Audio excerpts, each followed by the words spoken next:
Em dic David Miró i vaig a llegir el Salm 10. Per què t'estàs lluny, Jahvé? Per què t'amagues en el temps de l'adversitat? Amb orgull el malvat persegueix l'afligit. Seran atrapats en les intrigues que han tramat.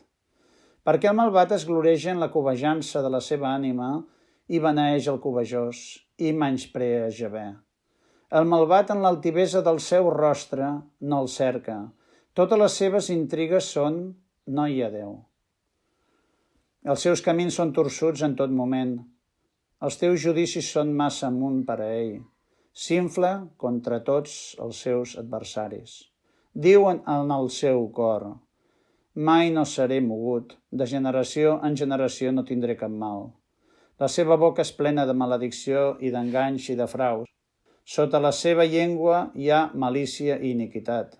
S'està en una emboscada a les viles, en llocs amagats mata l'innocent, els seus ulls espien l'indefens. S'està a l'aguait en un lloc amagat, com un lleó en la seva cova. Guaita per atrapar l'indefens. Atrapa l'indefens, l'arrossega amb la seva xarxa. S'ajup, s'inclina i els desvalguts cauen a causa de la seva força.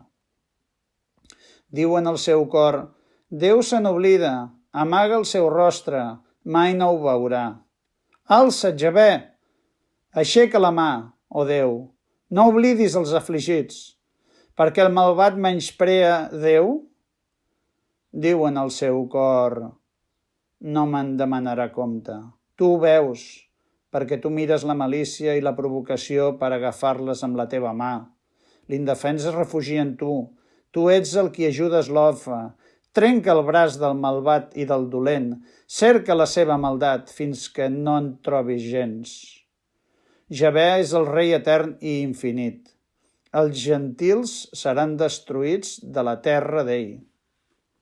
Jahvé, tu escoltes el desig dels humils, prepares llur cor, pares la teva oïda, per fer justícia a l'orfe i a l'oprimit, a fi que mai més no els espanti l'home de la terra.